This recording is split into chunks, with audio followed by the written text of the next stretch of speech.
Fala aí, nação, beleza? Espero que todos estejam bem. Vamos ver as últimas notícias da política de hoje, pessoal.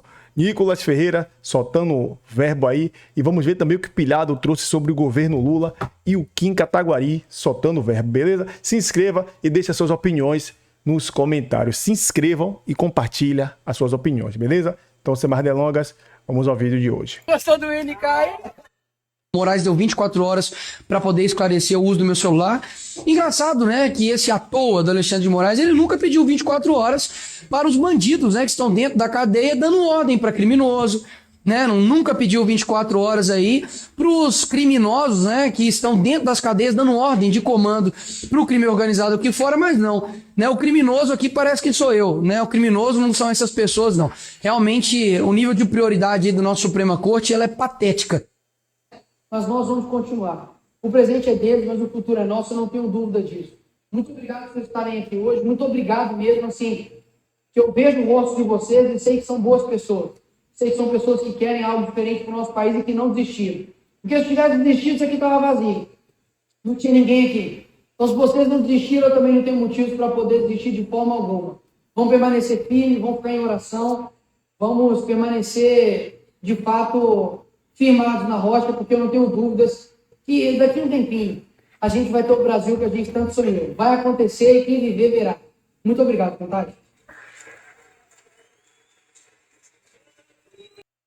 A indicação do Messias, eu tô torcendo muito. Eu estou gelando o saquê no frigobar de casa pra quando for rejeitado o nome do Messias. Porque vai ser um vexame histórico pro governo. O governo brigou com o Davi Alcolumbre, com o Alexandre de Moraes, pra nomear o Messias, que é um apedeuta. O Messias é absolutamente incapaz no sentido jurídico, assim. Ele não tem a capacidade de manifestar a própria vontade. Tamanha a irrelevância da sua produção acadêmica. A tese dele de mestrado é basicamente para falar que a crise causada pela Dilma foi por culpa do Joaquim Levy, que foi o liberalismo que causou a crise de 16. Ele falou, não, pelo amor de Deus, você não entende de direito, você também não entende de economia. Então, assim, não existe um advogado que chega num processo e fala, segundo a doutrina de Jorge Messias, não, Jorge Messias não é respeitado por ninguém. Ele era só o office boy que foi entregar o termo de posse pro Lula fugir da cadeia. Eu tô mandando o Messias junto com o papel e só uso em caso de necessidade, que é o termo de posse, tá? Ah, tá bom, tá bom. Eu espero muito que o governo tenha essa derrota de, em 120 anos, pela primeira vez, ter um nome rejeitado pro Supremo Tribunal Federal. Eu vou ficar muito feliz de saber que o meu filho vai abrir o livro de história e vai falar qual foi o primeiro nome rejeitado para a história do Supremo. Aí ele vai ver lá, Jorge Messias nomeado pelo Lula. Sobre a indicação,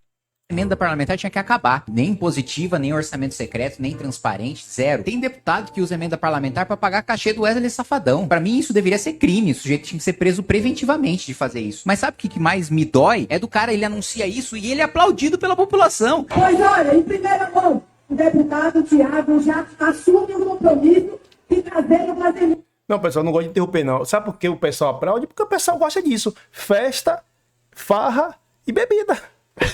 Ninguém pensa no futuro, pô.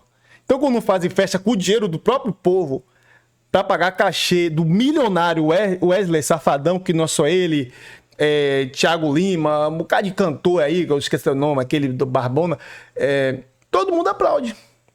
Então, infelizmente, o povo mesmo tá passando pelo que passa, culpa do próprio povo, que não tem, que tem uma ideologia de vida, me perdoe falar, ferrada, pô. Ferrada, só liga pra festa, dinheiro e carnaval, festa, bebida. Infelizmente, o ser humano é isso. A maioria, né? Não todos. Não todos.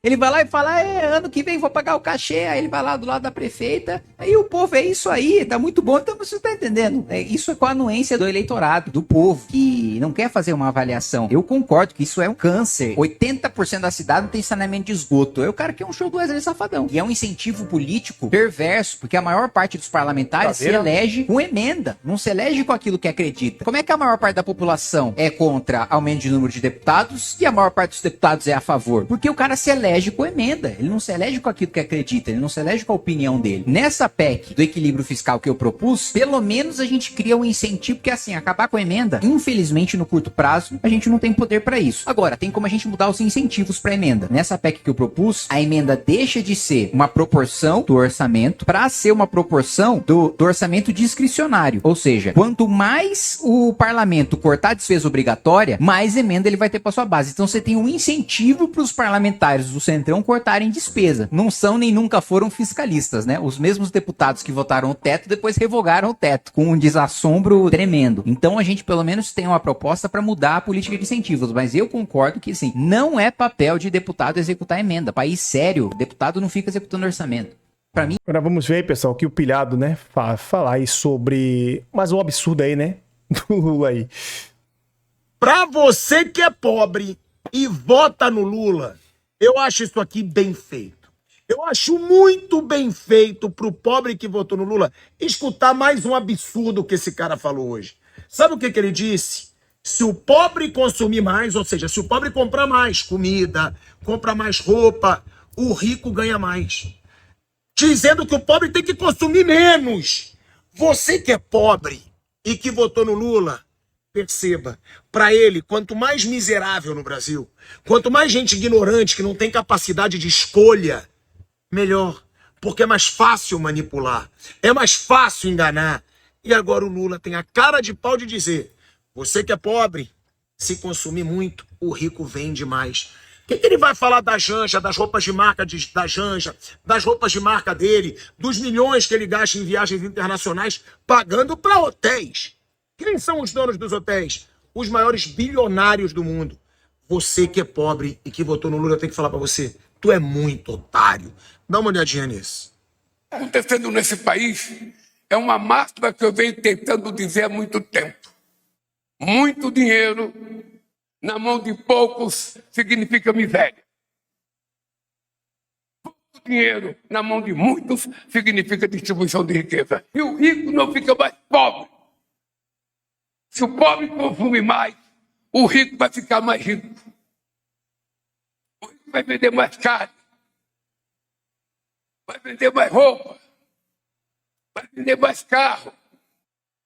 Pra você que é pobre e vota no Lula. Ó, galera, quero deixar bem explicado aqui.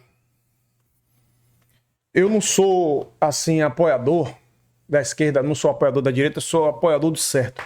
Mas uma pergunta que eu faço aqui. Por que, quando teve a eleição, que foram escolhidos Lula ou Bolsonaro, por que entre eles não foram escolhido outro? O Ciro Gomes tinha uma boa ideia de governo. Mas ninguém tem credibilidade. Sabe por quê? O povo é enganado porque quer. Porra, vamos supor, já tinha provas cabais sobre o Lula, que foi, né, preso, que foi condenado por 3 instâncias. O Bolsonaro também já tinha traços, né, de corrupção, também de problemas. Aí, tudo bem, nada provado ainda. O Lula foi 3ª instância, o Bolsonaro ainda não teve ainda aquela investigação, ainda está sendo investigado, né, aquele caso do 8 de janeiro. Mas, cara, eu fico assim me perguntando, por que o brasileiro é tão vazio, cara? Por que a gente é tão vazio? Quando eu tenho uma ideologia dessa de votar em um cara que não seja nem Lula e Bolsonaro, o pessoal me chamou de louco, cara. Um dia vieram várias pessoas, né, entregar, falei, não voto no Lula. Outro veio entregar, não voto também em Bolsonaro. Mas você vota em quem? Meu voto é individual. Meu voto é pessoal. Mas por que tem que ser Lula ou Bolsonaro no Brasil? Tem que ser Bolsonaro ou Lula? Porque não tem que existir outro, não tem outros políticos capacitados para ser presidente, pessoal. Na época foi o José Serra que perdeu pro Lula. Aí colocaram o Haddad para tentar manter ali, né, o PT no governo. Perdeu pro Bolsonaro. Depois o Lula volta e ganha. Meu Deus! O cara foi condenado em 3ª instância, cara. E voltou a ser presidente. E agora a gente tá vendo o que está acontecendo, né? Quem é da Bahia como eu sou, tá vendo o que está acontecendo aqui na Bahia. Salvador, Bahia, Brasil. Sou daqui em Salvador. A gente tá vendo o que está acontecendo. Infelizmente, o Brasil pede socorro. O Brasil pede socorro. E se esses caras ficarem no poder por anos aí, nesse chove no molha, um é melhor que o outro, quem vai sofrer é a população, gente. Quem vai sofrer é a população de bem, infelizmente. É isso que eu tenho para falar, beleza? Espero que você tenha gostado do corte. Se inscreva. Ah, sim, que o Kim falou também, muito importante, emenda. fazendo emenda, como pelo que eu entendi, é quando junta vários dinheiro para pagar um cantor, alguma coisa para fazer. Por que não faz emenda para fazer um projeto, né, social? É incrível, cara. E o Nicolas aí tá no seu direito de falar o que ele pensa, né? Democracia. Beleza? Obrigado a todos aí pela companhia. Se inscreva, deixe seu like e compartilhe suas opiniões nos comentários.